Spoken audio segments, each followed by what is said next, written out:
Hello and welcome to another part of the series Strong Women Along the Coast. Today I'm just going to tell you a little bit of a story first before I introduce my guest. There was this young lady in the UK and she started her life as a tea lady, and then she became a secretary, and then she worked her way up and eventually was in charge of the payroll for 8 companies, 140,000 people. And in those days, people said a woman can't be in big business. And this young lady didn't believe that, and she proved everybody wrong, that you can start and you can be a strong woman, even in those days in the UK. And she was at a dance and she met her husband, Fred. And they got married and had a wonderful life together in the UK and decided it was time to retire. And they retired down to the Costa del Sol. And this lady's name is Joan Hunt. And unfortunately, Joan lost her dear husband, Fred. He died of cancer. And Joan, being the strong woman that she was right at the very beginning of her life, decided that there was no way that she was sitting around, even though she didn't speak Spanish. She was going to do something for the coast, and she wanted to open up a hospice to help people along the coast. And this is where my guest today comes in, because they started Cudeka. Cudeka, which is the hospice along the Costa del Sol.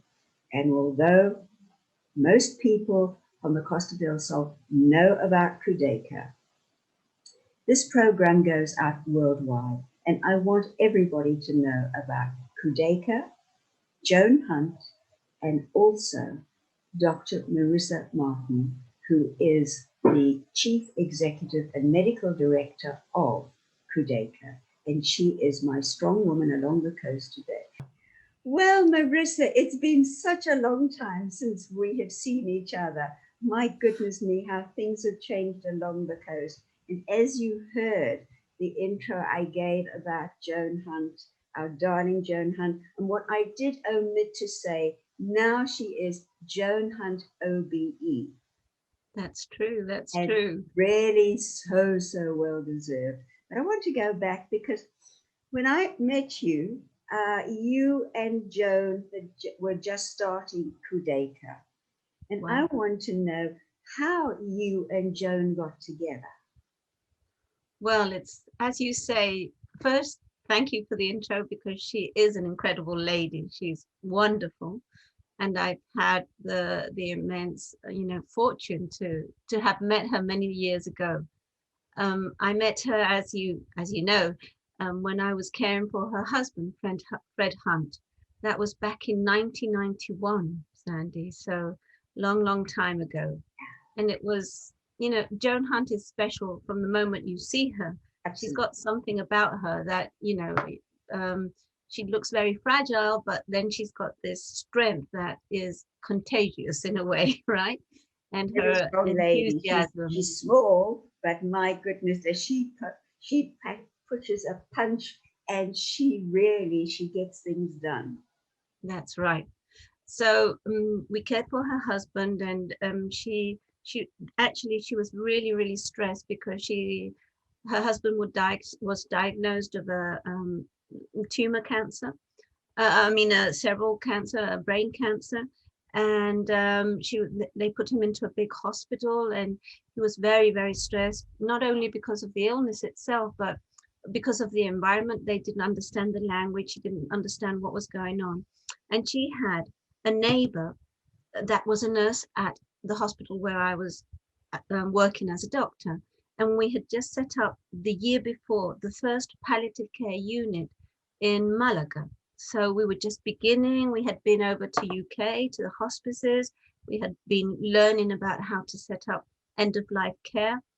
And this nurse, neighbor of Joan, said, well, why don't you come to my hospital and talk to this doctor? She speaks perfect English, and you can tell her about your situation. So she came over, she explained what she was going through, and we organized the transfer from one hospital to the other.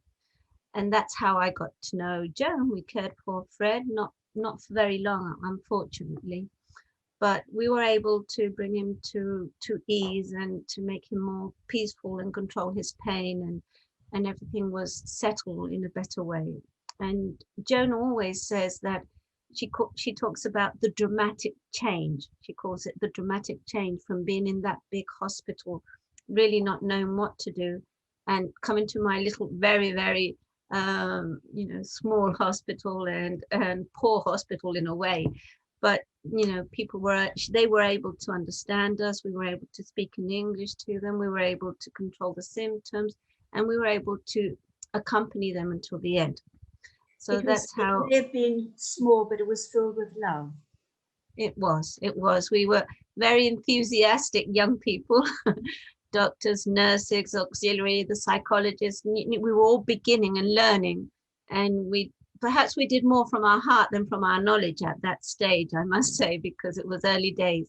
But we could see how much suffering not only Fred, but also Joan had been through because of the difficult situation, not understanding the language, not understanding the system. And that's how we got to know Joan in that way. And as you know better than I do, Sandy, in UK, it's very normal to not ask for flowers in the funeral, but ask for donations and then try to do something in memory of that person. Correct. So Joan came to us with a lovely donation.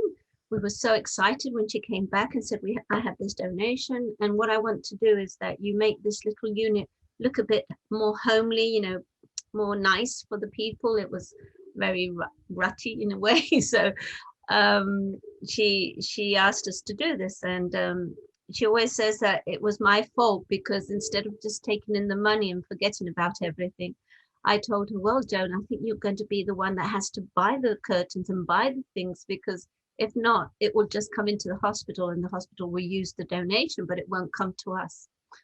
So she went away, and I remember that in a week, she brought me a piece of material to see if I liked the curtains or if I didn't like them. And I'm a bit about things, and I didn't like it. So. Tell her? Yes, I did. I actually dared to tell her, well, Joan, I'm not too sure. It was very bright colors. It was beautiful, but I thought for a hospital and our kind of unit, it had to be like more mild and, make it easy for the patients to look at. So she said, well, then you're coming with me. So, she gave it back to me.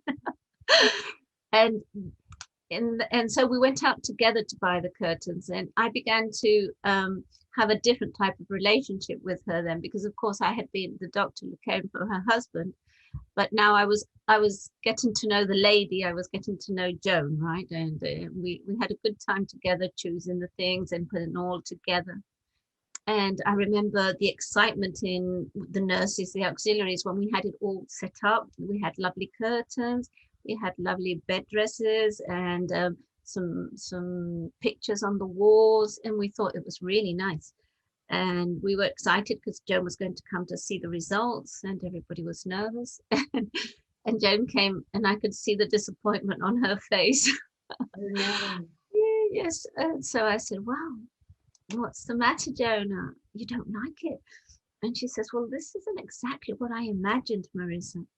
And so I dared to say, well, I think you're imagining a hospice, Joan, but this isn't a hospice. This is a hospital. And, in Spain, we don't have hospices. We have the hospitals, we have this, we have that.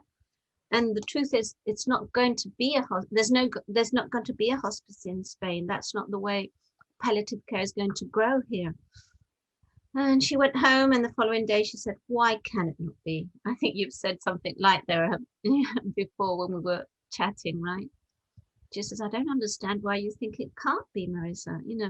People in Spain are loving and caring, and they're nice people. If we do this in England, why shouldn't we be able to do this here?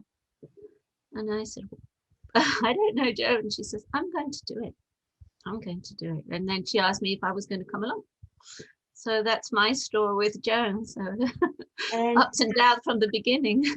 How did you find the plot in Benalmádena? Well, that was a big story too, Sandy, because I mean, I think you were on the plot with us, weren't Yes, you? I was. That's right. Well, when we began, when we decided to set up Cudeka and the project, Joan decided to launch the idea. She, as you know, had been working in a big company. She was, you know, high level admin or direction in a big company. So she was very knowledgeable of how to set up things, the protocols and everything. So she says, look, Marisa, the first thing we have to have is a proper project. We have to know the budget. We have to announce this, and we have to let people know that we're here and that we're going to work towards this budget and this target. So we got that all set up, and we did. And I said, okay, Joan, you know, I know the care. I've been in the hospices. I know how to set this up, and if not, I'll learn but where are we going to get the money from? You know, that's a big issue, isn't it? And she says, well, from the people, Marisa, from the community, from the volunteers, the people that are going to support us. She didn't have, you know, any doubt whatsoever that it was not going to be right. And she had total faith in people. And that's how we began. So I said, okay, and how do we get to the people? And she says, we do a press release. You know, everything was so natural for her and so strange for me. And I said, but Joan, you know, nobody knows us is going to come to the press release. She says, it doesn't matter. We make a commitment and then people will respond. So that's what we did. And the town hall, we went to the town hall of Fuengirola because our first office was in Fuengirola, really close to Joan's house. I remember coming there. That's right. And so we went to Fuengirola Town Hall, but they did not have any lands. But we did this press release, and I think we established ourselves in '92. Yeah. And in Christmas of '94, because of all these announcements we were making about the project and our commitment, the town hall of Ben Almadena called us and said, I've heard you want of land.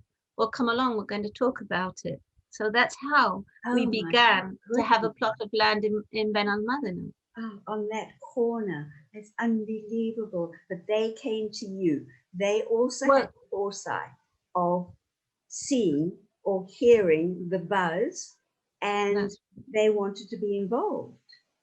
But it was a funny story about the land too, Sandy, because this was the 5th plot of land that we visited. And each time we were given, you know, because these lands are of social use. So the town hall had 2 or 3. So he said, I think you could have this plot of land. So we would go with the architect. We begin to make our plans, everything. We even did the, I think you'd call it geotechnical type of study of the land. Yes. At some stages. And then something would suddenly happen, like the people that lived around, the communities that lived around would come and say, oh, no, we don't want this on our land. We don't want dying people on our land. We don't want cancer people here. And we had 5 of those, 5, one after the other. We were getting really disappointed. And Joan always would say, because I would get disappointed and anxious, of course, I was very young and I wanted everything to come and be done. And Joan would always say, Marisa, what is meant to be will be. So don't worry. I'm sure something better is going to come along. And as you say, the best plot of land is the one we have now. Absolutely. So it was a meant to be. Yeah, it was meant to be. And you started off with how many rooms when you opened your doors to the world, really the world. Okay, well, how many rooms did you have? And you were giving palliative care and what else at that? Right. Well, the truth is we didn't begin with rooms because that was a big issue to have a building, have rooms.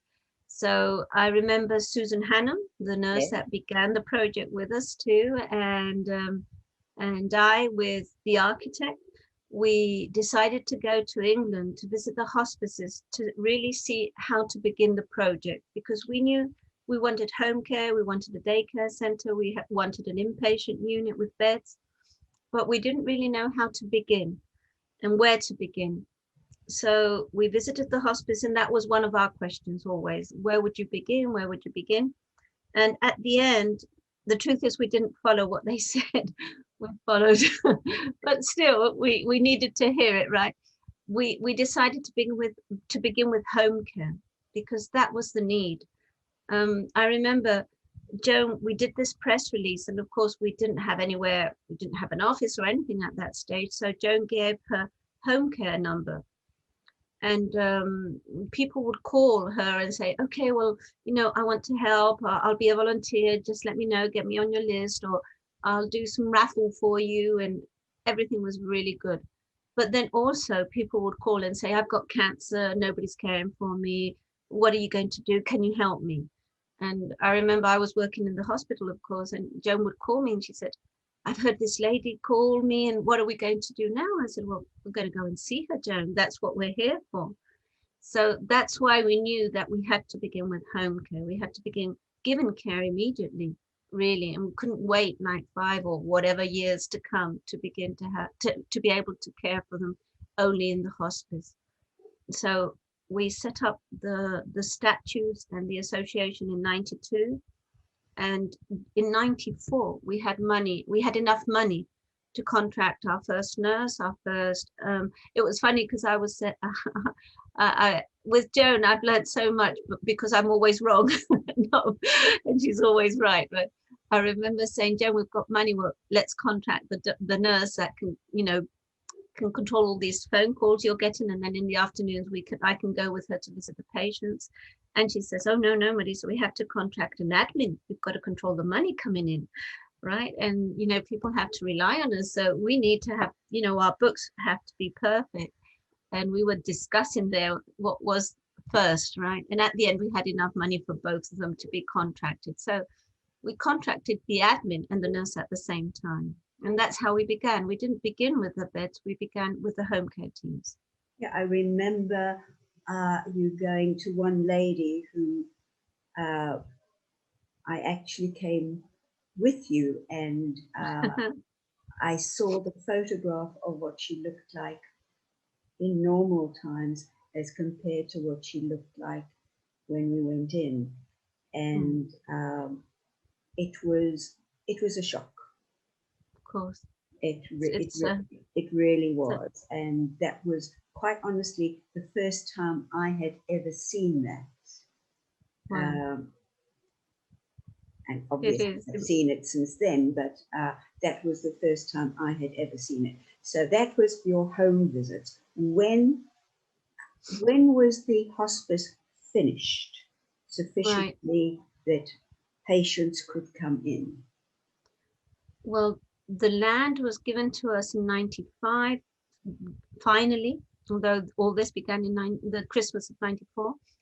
And we finished the first stage of the building in year 2000, and everything was completed there except the inpatient unit, because as you know, the building has a central part where we have the offices, the daycare center, the outpatient clinic, and the home care offices. But there's the inpatient unit, which is the long unit on the left. We didn't have enough money to build it at that moment, and people that people that are close to end of life care, at the end, I think we end up believing that we're not here alone in a way, and we're not here. We don't have the control of our lives. Sometimes we think we do, but I think everything is somewhere. There's a line that is guiding us. So I'm saying this because we did not have enough money to construct the inpatient unit, but we were caring for patients. We opened the daycare center. We had our outpatient clinic, and we got this call from a lady that had cancer. I think she was in her late 70s or something like that, and we went to visit her. And her husband had Alzheimer's, and was very poorly, and she was the carer of her husband. So she was very, very worried more about the caring of her husband and her personal situation. And then we only did one home care visit, only one. The team, I didn't do that home care. It was a team did the home care visit. And the next thing we knew was that she had written on a piece of paper that everything that she had in the bank was for Cudeka. And she had sat herself in a car and she had committed suicide and had killed her husband in the car. Wow. But left everything that she had to Cudeka, and that was where you got the money from? Yes. What she had in the bank, Sandy, yes, was 500,000 pesetas. Wow, Marisa. Incredible. Absolutely. Incredible. There is a God above. I've always believed that, and I always will do. And yes, that's just, anybody that goes to Cudeka will see at the beginning there's a little ceramic in the name of this lady and her husband, thanking her for this incredible donation that made reality the inpatient unit. With that money, we did the whole inpatient unit. And today, you are still reliant on donations because people come into you, you give palliative care, you give physiotherapy, you give counseling, you are there, there's home visits, there's the nurses, everything is there, but it all relies on donations. Exactly. Right now, our budget is 1.6 million euros each year. We are now more than 100 people contracted by Cudeka. We care for an average of 1,600 patients each year. And we are caring for a population of 1 million people right now is under our care for palliative care. And we have now 7 home care teams, and we should have 10. This is the problem right now, that our funding, as you say, is based on community. It's based on the loving care of many, many people and public entities like the town halls, and also private companies. We have got quite a honorable name mark out there in the, I don't know how you say this, but people, I think, are confident that we always try to do our best, that we always will look after the money that they give us in the best way, with transparency, ethically. But the problem is when we don't have enough home care teams right now for the number of people that are demanding our care. So that worries all the team. Sure. So how do you get more people, more home care people? Well, we need more money to contract more doctors. Right now, as I say, we have 7 home care teams, which are 7 doctors with their 7 nurses. And now we have 1 home care team that has 2 nurses to try to get more care done between the team, right? We have 4 psychologists, 2 social workers, the physiotherapist. All that is caring for people at home, caring people in our hospice, and of course we've got the inpatient unit with the 9 beds. I'm sorry, you asked me a long time ago about the beds, and I didn't answer. We didn't answer because we're just women talking, Women never go in a straight line. We go down that road, but we always come back to where we started. So that's never a problem. So about the 9 beds that you've got, the inpatients, tell me about that. What are they also just cancer people? No, that's a good question, Sandy, because palliative care, hospice care, it's true that it began because we were caring for cancer patients. Right. But if you think about it, any kind of illness that leaves you to a final stage should have the same right. It's not really fair. It is true that the majority of our patients are still cancer patients. I would say an 85% of our patients are cancer patients, but there are other very complicated life-threatening illnesses, long-term illnesses like motor neurone disease, like any chronic lung problem, chronic heart problem, even Alzheimer's, dementias. You know, they are situations where also the people that have these illnesses and their families need good symptom control, they need good support, communication, they need people to help them in difficult making decisions at end of life. So palliative care teams have a lot of knowledge about that, and that's why I would say now, nearly 15 years ago, we opened up to any kind of illness. And we also care for children. Many people don't know I this. didn't know that. Yes.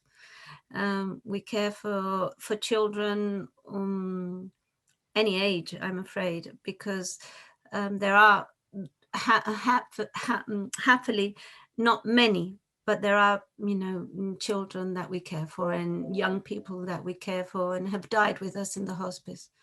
A 14-year-old boy not long ago, a 10-year-old boy not long ago. What about people who don't have family? Well, we sometimes people think that Cudeka is there just for people that have big social needs. A social need like people that don't have family or people that don't have money or are living on the street. We care for any kind of person, that kind of person, or people that have a lot of money, because we don't. It's not a charity center for the poor. Right. It's just a hospice for anybody that is in this final stage of life. And for those people that have more social problems, that's why we have the social workers working with us to find resources, to contact their families, to bring, you know, to talk to the embassy with, you know, sometimes just to get their passport ready or to get their pension in, anything that they may need that could help them live this last part of their life in a better way. The social workers work really hard on that. And you've got enough social workers? Well, we all know. Never got enough, but you've got. We've got two. I think we would need minimum three, but because unfortunately, there's different types of social needs, right? We find a lot of expats still that are still able to live in Spain, right? But they're getting older and perhaps they don't have a big social support, and it's just one and the other caring for each other.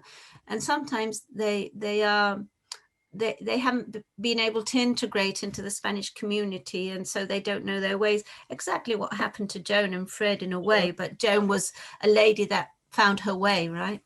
But there are very difficult situations on that side. And then, of course, we have lots of immigrants too that are, you know, that they're able to live in Spain if they work, because that's the way they can get their food, or that's the way they can rent out a room. But when they're ill, it's everything comes down and breaks down. And we've had young immigrants with their child, very difficult situations sometimes. How does it pull at your heartstrings? How does it pull at your heartstrings when you go home at night? Do you have many nights that you really can't put it aside and you take it home with you and you have sleepless nights? There are situations, of course. I've been a doctor now for a long time, and the truth is, everybody that works in Cudeka on the medical side, on the caring side, we have a vocation. We have a vocation to make end of life as worthy and dignified as it should be. So we get a lot of rewarding from just knowing that a patient has slept well, or the patient was able to sit in the chair, or the patient was able just to go out and see his grandchild. So we have little daily rewarding that are very immediate to what we do. So, you know, now I'm on, you know, I'm on the managerial side of Cudeka, and I don't get my rewarding as soon as I used to. And that really fulfills us. It really makes our day different. And when somebody also dies in peace and we can see the family tranquil and just accompanying them, knowing in each moment what's happening and knowing that we've done all the best for them, we feel relieved and we feel we've done a good job, right? And that is what makes us be able to do the same the following day and the next one and the next one. And also we work a lot in teams. This would be very difficult if I was just a doctor going out, you know, seeing one patient after the other. So it's a team thing. So when one gets very upset, because you can get, of course, very upset, or you can be more close to somebody because you identify with them, or just there's a connection. It's a relation type of thing at the end, right? So there's always a patient, and it doesn't really, sometimes it's because of the age, sometimes because it's somebody that's like you, or sometimes it's somebody just that you connect in a special way with, right? And it doesn't really relate to age at the end. It just relates to the relationship with that person. But I think at the end of the day, we all feel lucky to be able to do what we do. Now, you've got several things that you do as far as getting donations. You have your bricks. You still have your bricks that people can buy. That's when we build things. Yes. That's right. That's how we began. You also have the lighting of candles at Christmas time. That's right. And then I read somewhere, I think I've read it, or maybe I've heard it on the radio, that there is something happening in May as far as raising money for Cudeka, a walkathon or something. That's right. That. That's right. We've called it a walker home. Okay. Forgive me. Because we have to do it from home. So we're not doing a walkathon because we can't go out to bake a big crowd right now. Yeah. And last year, our fundraiser had this brilliant idea of calling it a walker home, and it was our first event after the close down, the pandemic shut off, and I think it was more than 1,000 people attended from their homes. Really? And it was 11,000 euros. So it was really good. And it was like a bit of air coming in and encouraging us, because it was very, very frightening at that moment to see what was coming. And of course, we have our 25 charity shops. 25 now. I don't believe it. All over the coast? All over Malaga, all over the coast. Incredible. Inland incredible. As well now? Inland too, and right up to Nerja, and right up to Estepona, and inland to Alaurín, to Coín. I remember Joan also, I always tell this story because Joan said, the first thing we're going to do, Marisa, is set up a charity shop. And I said, oh, Joan, Spanish people don't buy secondhand clothes. They don't like charity shops. She says, oh, Marisa, I'm doing a charity shop. And it was true. She does. But it was true that at the beginning, Spanish people were not involved in our charity shop. And it was the English people or the foreigners living on the coast that really took us on board and really looked after us through these charity shops. But now we have charity shops in Malaga. We have many, many Spanish volunteers. And it's like, in a way, very perfect within a hospice setting, because we care for patients. Many of the people, the widows, they want to keep close to Cudeka. Cudeka is something very important in their lives now. Yeah, that's right. And they're grateful, and perhaps they don't have money, but they think, oh, I can do that. You know, I can be in a shop and I know how to do that. You know, you don't need to have money. You don't need to have a special knowledge. So they like becoming part of the Cudeka family, and that's the way that they keep on linked to us. So that's the way we get the volunteers. Of course, that's the way we get a lot of clothes too when somebody dies.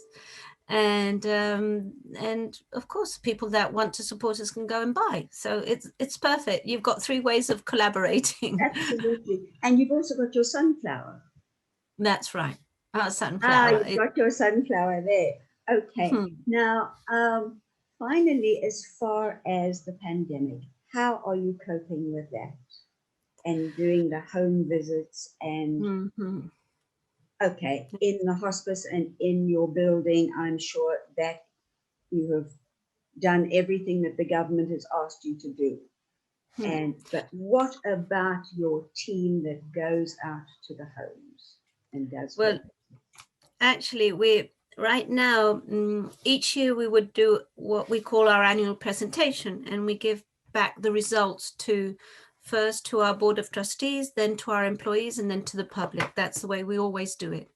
So this year we wanted to see how we could give back the results to our teams, and of course doing it on the screen and not seeing them, we thought that we needed to be closer.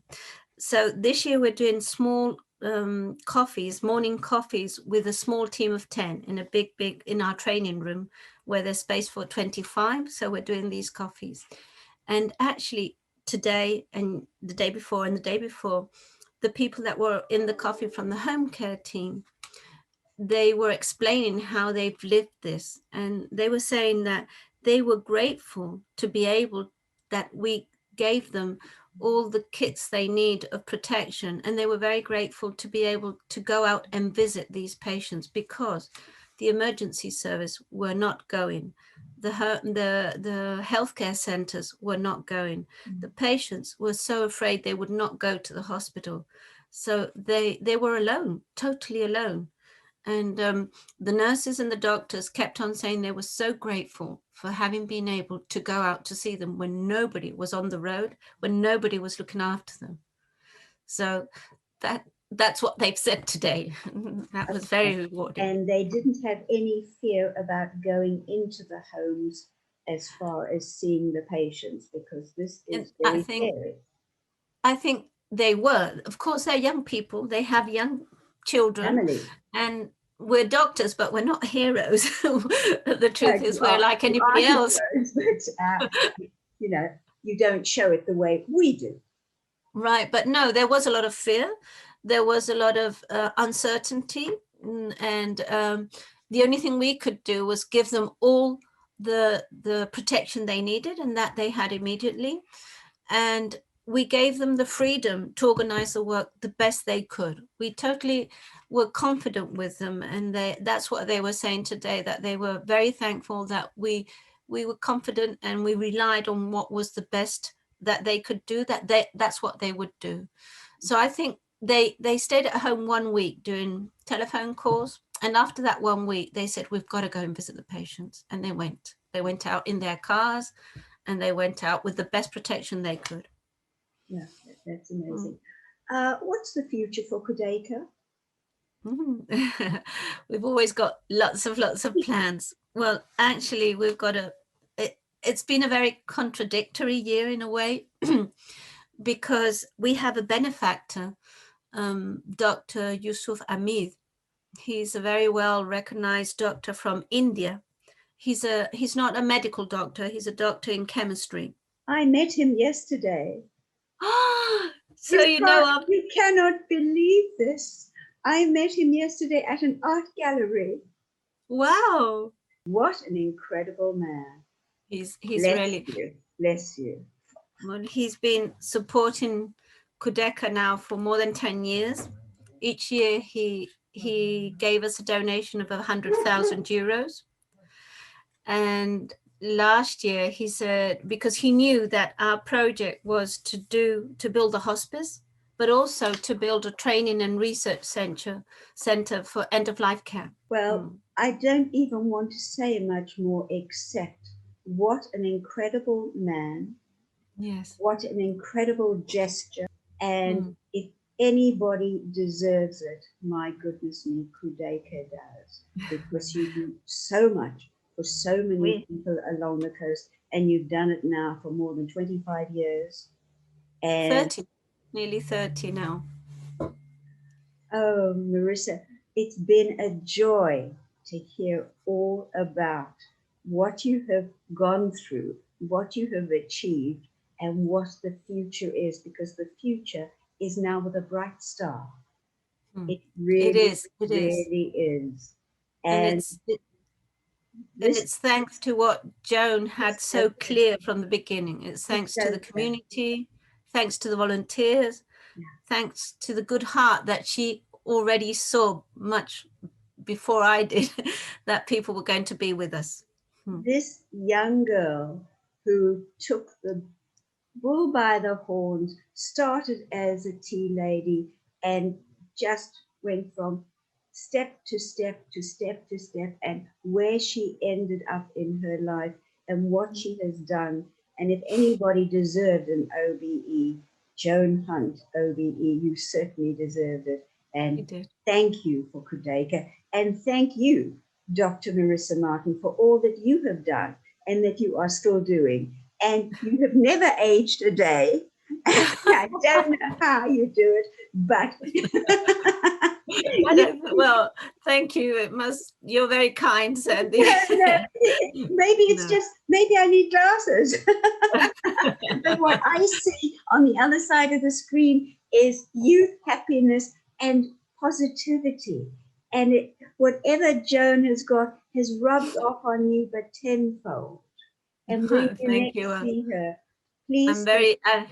I've been very lucky to have met her and have her in my life. She still is in our life, as you know. She's 92 now, and she's a bit more fragile, of course, but no, she still cares for us. And every time I go to see her, she says, "Oh, Marisa, what time is this? And are you going to work anymore? Are you going home?" And, she tells me off. So she's a very special person for me, for Cudeka, and for many people. She's changed the lives of so many people. Yeah. Absolutely. And what a way to end this wonderful, strong women along the coast, because I have got you as a very strong woman along the coast, and you got the training or the inspiration from somebody who started off at 16 years old, and then already in those days, she was so strong. Dr. Marisa Martin, thank you so much for your time. Thank you for your energy and for everything that you've been doing. And it's been a pleasure, absolute joy and pleasure. And to my viewers, I hope that you have gotten such a wonderful insight of how Cudeka started, how they have grown, where they are today, what they've been doing for everybody, and also what they are still going to be doing. And if you need them, they are always there for you. I know it's a 24-hour line of Cudeka. Is there a telephone number that you want to give in case people along the coast need your help? Okay, well, perhaps to remember a telephone number is difficult. It's 56 49 10. 56 49 10 952, of course, but it's very easy to locate anything on the website. So you just put Cudeka on Google and you'll get our website, and on our website you've got everything, where the shops are, where the centers are, what if you need to contact us, if you just want to ask a question about how you're diagnosed or where you buy a wig or anything. Susan Hannum, that retired from as being our director of nursing, she's now doing all our counseling. So she's 24 hours on her mobile and looking at the web. So if anybody needs anything through the web, they have everything, all the info about Cudeka. And of course, we still need people to keep on helping us in any way they can. There's so many people that need us each year, but whatever, if it's a donation, if it's giving clothes to the shop, if it's becoming a volunteer, all is needed. If there are any doctors who really feel after watching this program that they would like to go into palliative care or working with Cudeka and making Cudeka their passion and their their life, enhancing their lives by learning and by getting the rewards that you have gotten in your life. Think about going into Cudeka, joining them. They are short of doctors now. This is my plea to young people along the coast.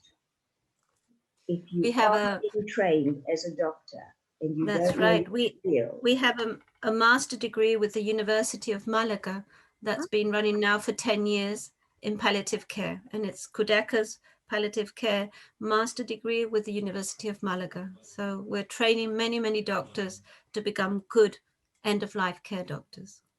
Well, on that note, here's to a much better world that hopefully we are going into, that things are going to be easing off, and this coming year is going to be easier than the last year has been. I say thank you for your time. Thank you for explaining everything. Take care. God bless. And to my viewers, I say, I shall see you again with another strong woman along the coast. But in the meantime, thank you for watching. And Dr. Marisa Martin, thank you so much for you. Bye-bye. Thank you.